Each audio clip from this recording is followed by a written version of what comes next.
Alright everyone, welcome back to another video. Last time we left off with a Jap Judy misses the boat, talking about a Japanese airplane, kamikaze pilot, that narrowly misses this boat. We're now on to the Russians take over Germantown, April 1945. Reds give the orders. In the German town of Rugenwald, the Soviet military commandant takes over the keys to local enterprises and warehouses. Two frightened-looking officials stand stiffly before their new boss above and to give up the keys. In Landsberg, below, a Soviet patrol checks the documents of an anxious-looking citizen of the Reich.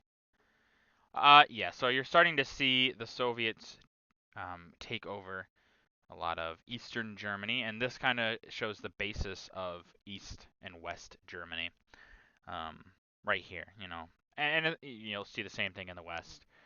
Americans, Brits, all that taking over parts of Germany as well, and so you'll see it. And honestly, it's not super unique necessarily, because like West Germany, for instance, is more of an amalgamation of the Western Allies' portions of Germany. There was an American section, there was a British section, there was a French section. So it's really showing that. But you are seeing the Soviets taking over and making what will become East Germany. Civilians loot as the Reich is overrun. April 28th, 1945. Panic spreads. As the Allied juggernaut plunged into Germany, civilians raided supply sources left behind by the fleeing German armies. Here, men and women at Kulmbach ransack an abandoned freight car. However, as the Allies captured town after town, they imposed rigid military discipline and looting was stopped. Also, a non-fraternizing rule was placed on Allied troops. Yeah, of course, these civilians, as the military force leaves, they're going to start raiding. It's like, oh, what are we got to get anything we can to try to survive. So they're going to steal food. Now, of course, they need food. Food, items that might be worth something. And why would they do that? Oh, well, you want to trade. Well, when the Allies do show up, you want to have something to be like, hey, I'll give you this for this, and that kind of stuff, bartering. And the fraternizing rule, it was in place, but how much it actually worked? Who knows? You'll have where the rules like that where they're not supposed to do things, but they will. Milan, cradle of fascism, is seized. April 29th, 1945. Falls to the Fifth Army.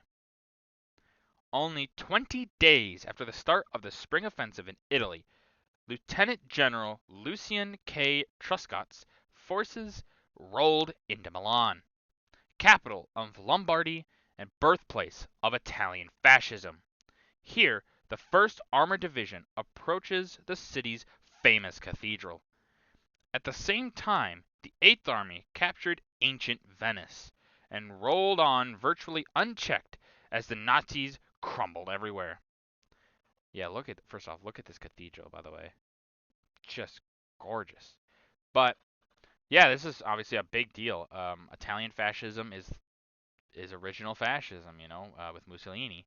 So as they're moving on and on and on, they're getting all of this stuff, and it's really kicking the Germans out. By this point, there might be some Italian resistance. There still is some loyal to the government of Mussolini, but realistically, it's mostly Germans, and a lot of the Italians are getting very sick of the Germans being there, and so they'll help the Allies a lot. And it's one of the reasons Italy kind of comes out more or less unscathed. Obviously, things do happen to them as a result of this war, but more or less they kind of come out unscathed because the Italians very much show that they didn't want what happened, and so they really turn on their government, and so a lot of it kind of gets swept under the rug.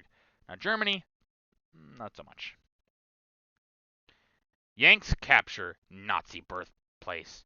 April 29th, 1945. Munich falls to 7th. In its speedy march on German southern redoubted area, the United States 7th Army advances 20 miles in one day to penetrate Munich, birthplace of Nazism. Here, doughboys parade triumphantly past the notorious beer cellar, where Hitler made his abortive push in 1923, and where he was almost blown to bits by a bomb in 1939. Yeah, this is obviously a very important place, the beer hall push. It's one of the reasons that he's in power, and it really, like I said, it's the birthplace of Nazism. Um, and you can see the doughboys are capturing it. They ain't gonna stop, no way, no how. And you can see it's more of what I've said in the past videos. Germany they're done.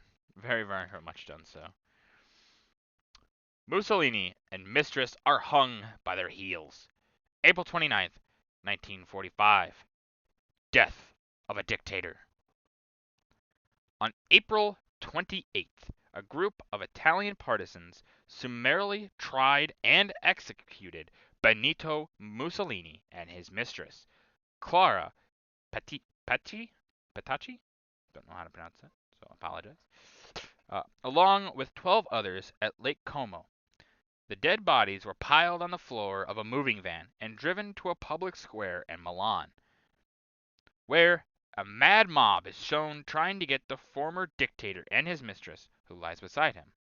Several of the mob succeeded in breaking through and kicking and maltreating the bodies, after which they strung the disfigured corpses of Mussolini and Signora Petacci, picture at the right, by their heels in front of a filing station. Mussolini's executors reported that he had died badly, crying out at the last, "No, no." The grisly and lamentable mutilation of his corpse was decried by the Vatican. Yeah, so obviously you can't really see what happened to them here. It's just black and white, and it's very, but you can kind of guess what happened. And obviously, people are going to say, well, why did the Vatican decry it? It's mostly the sanctity of a corpse. You're not really supposed to do such a thing. And the Vatican, being a Catholic, obviously, organization, it's kind of against what God would say. But, yeah, Mussolini, he gets very, very, very mutilated. Once again, like I was talking about, kind of why the Italians get a little bit less of a as harsh punishment as you could say Germany maybe did, or even the Japanese, because you can see very much clearly they did not like this. And to be fair, while the Allied commanders may have personally liked this, the idea of it, I should say, getting rid of Mussolini, they also kind of didn't. Without Mussolini, you kind of remove uh, a lot of a blame, someone that they can blame for a lot of this stuff.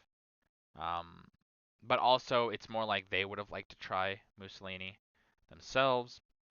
But, at the end of the day, they kind of see it as it is what it is.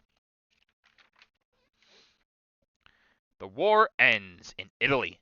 April 29th, 1945. 1 million Nazis surrendered.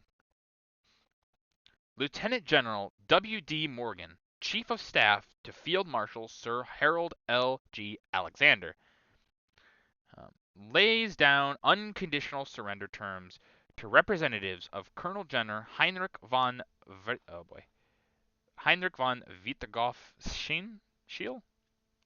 I don't know if that's how it's pronounced. There we go.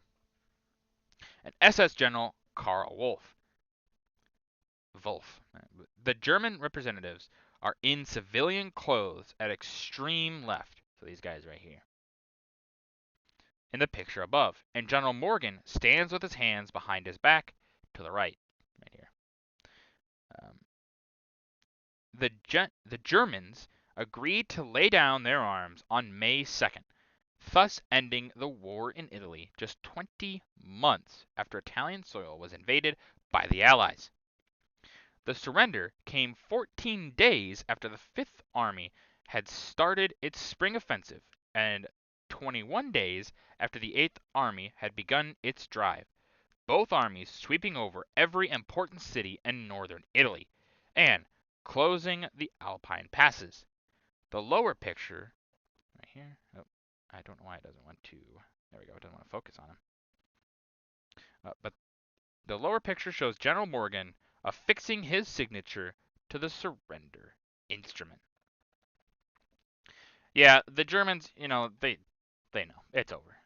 So they're like, okay, well, we give up in Italy, and you can really tell like these guys they don't necessarily want to do this, but it's like it's for the best for everybody, and that's probably how they saw it. It's for the best for everyone if we give up now, and it definitely was. It definitely was, and this is a big deal. Obviously, it closes the whole Italian front, um, and now all that's left in Europe is a few holdouts in Germany and Austria and a few other places. Aussies and Indian troops invade Tarakan. April 30th, 1945. Split Japs. Tarakan, an island off the northwest or northeast coast of Borneo, was invaded by the Royal Netherlands Indies Army and Australian troops on August the 30th. The top picture shows the scarred landing beaches of Lingas. Lingas? The oil well below, so right here, was destroyed by the Dutch before the Japanese took the island in January 1942.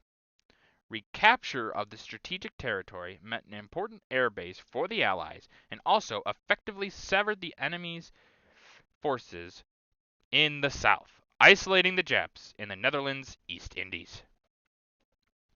Yeah, obviously, a little bit less talked about, of course, are the Dutch and their Indian troops, as well as the Aussies. The Aussies get talked about some, but the Dutch East Indies, they don't really. And this is something that's very big. These Indian troops fight very, very hard to kick the Japanese out, and a lot of this is their homeland for a lot of them.